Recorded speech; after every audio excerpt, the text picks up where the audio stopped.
Welcome to Raising Tech Resident Exclusives. You can find a full video demonstration on our website, www.parasolalliance.com/residents.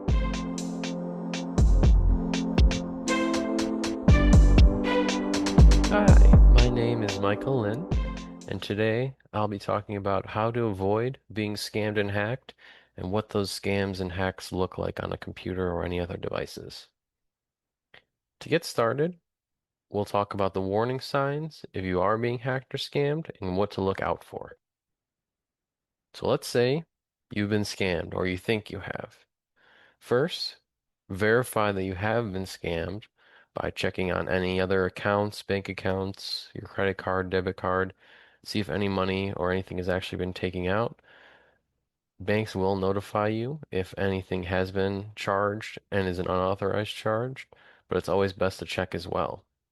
However, if you think your computer has been hacked, then I would suggest to not use the computer just because people can still see that information if it's still hacked, and they would be able to get even more out of you. Secondly, I would suggest to call your bank, put a hold on any cards that are compromised, check on bank accounts as well, and you can also change that bank account number if necessary. Another thing you can do if you feel that the hacker or whoever it was, if they scammed you, has gotten any of your personal information, like your social security number or anything along those lines, you can also put a freeze on your credit. And that way, if somebody has that information, they can't do too much with it. Let's say you've been hacked. So there's a lot of different ways you can be hacked. One that I see a lot is this type of pop-up. This is not a hack or somebody getting into your computer a virus. This is a pop-up that is designed to have you call a number, and then from there, they would ask you to remote into your computer, take a look at things, and then maybe give you some money to kind of get the service done or help you with your virus. So they'll seem like a lot of different things, trying to help you, trying to do this and that. But this is one of the main ones that we see a lot, and there's a couple different ways to get out of it. One thing that they do in here is they will put your computer in full screen, so you can't see any way of getting out of it. It'll start flashing normally, and again, on here it says, your computer has been blocked for security reasons, and you need to call this number. So they kind of create that sense of urgency. One way to get out of it is holding escape on a computer for roughly 3 to 5 seconds, and that lets you exit that full screen mode. From there, you can close out of the computer and then check the computer to make sure nothing else has been harmed and kind of do all the necessary steps afterwards that we'll get into in a little bit. This mainly happens from being phishing emails, links on websites. I've seen it happen on Facebook by just clicking on advertisements. And then sometimes even programs can kind of have this pop up if you think, you're downloading a program that's safe to use, but you go to download it and then you get a virus or your computer gets hacked. If you do believe your computer's been hacked, I would always suggest to reach out to a tech specialist to check on your computer if you're not comfortable doing so yourself. Basically, what that person would need to do, or you, would be performing a virus scan on the computer and checking if there's any unwanted apps or files on that computer. So we'll run the virus scan, see if there's anything going on, check all the apps on there, see if anything has been downloaded recently. And if there has been something downloaded and you delete it, but it comes back, you delete it, it comes back, and there's really no way of getting that file gone, you may need to completely reset the computer to make sure that the file is gone for good. Resetting the computer will basically wipe everything out, so we'll wipe any personal files or documents, but it will replace everything with a generic software. For Windows would just be Windows 11, and then you'll be able to use the computer how you normally would. So that is a last resort, but if you do get hacked and they have files on there that you can't get off, then resetting the computer is really the only way to get rid of them. So here we'll talk about a couple steps you can take once you have been hacked or scammed. If you have a Mac, It does have a lot of security measures to stop hackers from changing your computer or gaining access to it. So there's a lot of stuff built into it that stops these pop-ups, that stops you from installing certain things, and basically doesn't let them do their job of hacking you. If you have a Windows computer, these are much more susceptible to viruses, but they still do have a basic or default protection that comes with the computer.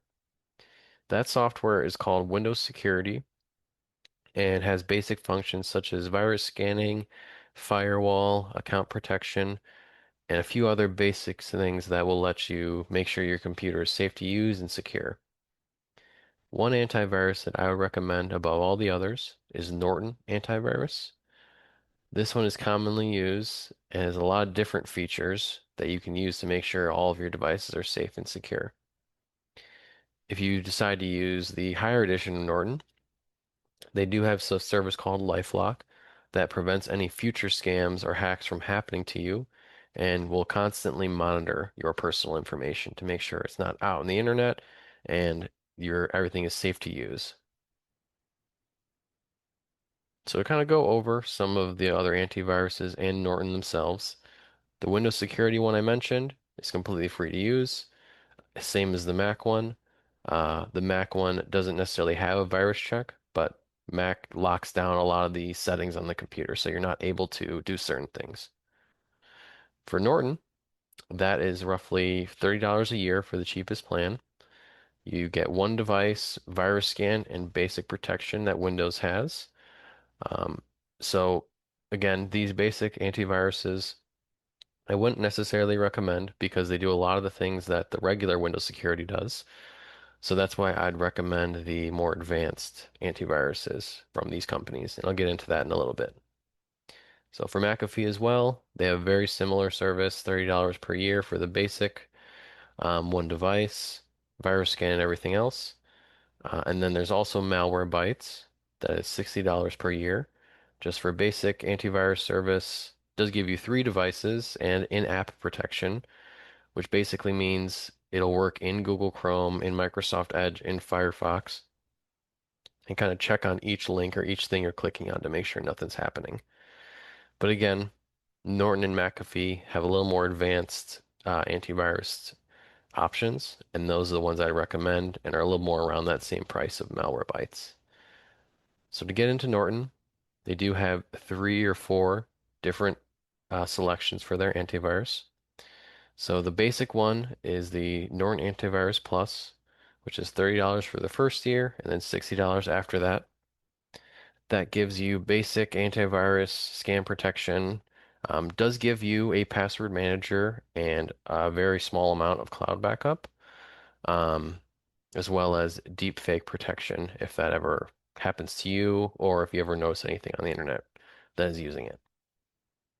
After that one is the standard edition, which is $40 a month or $95 after the first year. This one is for more devices, so for three more devices, gives you everything that the Plus gives you, but also does something called dark web monitoring and a VPN. Dark web is basically an area of the internet where a lot of illegal things happen. People will maybe sell debit or credit cards on there, sell social security numbers. It's an area where they're able to send that information to somebody else in exchange for money. So what Norton does is they monitor that, see if any of your information is on there, and then they'd be able to alert you if anything pops up. If you decide to get the Norton Deluxe Edition, again, everything on the standard, but the Deluxe Edition also has parental controls if that's something you're interested in. Allows you to get two more devices than the standard, and also has a privacy monitor so that you can make sure none of your information is kind of being leaked out. But that is more or less in the other ones as well, so not something that's necessarily a very good additional thing that they offer. In the Deluxe, they also offer 50 gigabytes of cloud backup, so a lot more. That's a lot more manageable for you to put on any photos and things like that. So if that's something you're interested in and you don't currently have a backup, that could be a good option. And the very last option in here, the Norton 360 with LifeLock Select Plus, is the big thing to make sure that nothing is going on with any of your accounts, your personal information, kind of anything going on with you. You can make sure that nothing's happening. So again, it gives you a lot of the stuff that the main ones give you. The difference is this gives you LifeLock. So again, what I mentioned earlier, LifeLock allows you to have identity theft protection, stolen wallet protection, social security and credit alerts, credit monitoring, and also reimburses you up to 25,000 in stolen funds. So this very last edition is $100 a month and $190, $100 a year and $190 per year after that. So it's definitely a lot more expensive, but if you're worried that there's information out on the internet about you, maybe your social security number or any credit or debit cards, you can always use this service for, let's say, just a year, monitor that information, and then maybe go down to the deluxe or standard edition if you feel safe and there's nothing really going on. Another thing that's offered in 3 out of the 4 of these packages is a VPN internet connection. What the VPN will do, if it's something you're interested in, is whenever you connect to a certain Wi-Fi, if it's a public Wi-Fi or a private one, that VPN will mask your address, which basically means the VPN will pretend you're, let's say, in Europe. If somebody were to try to hack into your computer, it would give them the wrong location, kind of the wrong information that they would need, and would not allow them to kind of hack into your computer. VPNs are best utilized on any public networks, so that would include things like an airport or a hotel where you just join the guest Wi-Fi. That VPN will make it so you don't have to worry about, you can go on your bank account and people can't trace it because the VPN puts you in a different location. And you can use it for a lot of different other things too. So VPN's nice to have, but again, if that's something you're interested in, that option's on there. If not, then you can go back to the other editions as well. So that's a lot of the stuff with Norton Antivirus, and here's a little bit more on that LifeLock. Like I mentioned, it's going to constantly check your credit and search for any information on the dark web. So if there's anything on there with your credit, debit, bank account, social security number, really any of your information, LifeLock will be able to find that and say, well, here's your information on here. We'd suggest changing this account, or we would suggest changing your credit or debit card. Or if there's any other issues, then they're able to help you with that. So that's another thing that LifeLock does do pretty well is monitors that information. And if something does happen, they offer expert restoration support so that you can get your accounts back. If your identity's stolen, they can help you with that. If you lose any money, they can reimburse you to a certain amount. So they have a lot of different features on here that you can utilize, and it's very secure to use and makes all of your accounts secure and safe. So if you feel like you're on the internet and you don't know what's out there about you or what kind of information people have, LifeLock is a great thing to use to check on that. And again, it's something you could use for just a year, see how it is, see what kind of information people have or you can get. And then after that, you can downgrade the service if you feel comfortable. So those are all the steps that you take to make sure you're not getting hacked, or if you are getting hacked, what to do in that case. And just to kind of go over it again, always be careful of any links, pop-ups, or suspicious websites that might give you a virus or hack your computer. These are normally websites that may seem too good to be true, if it's like a off-brand website selling things, or if it's a link that somebody sends in an email, things like that. Always be careful just in case something does happen. It's always better to be safe than to get hacked or anything along those lines. If you do get hacked, number one thing to make sure is to do everything kind of quickly and have those measures to help you with it. So having an antivirus like Norton to make sure your computer's safe so that doesn't happen. Or if it does happen, then they'll be able to help you get your accounts back and get everything working again. And again, another thing to use is called LifeLock, which lets you check on all that personal information, make sure it's not being circulated, and they'll also help you if that information is being circulated and make sure your accounts are all safe and secure to use. But that's been the presentation. Thank you for watching and have a great day.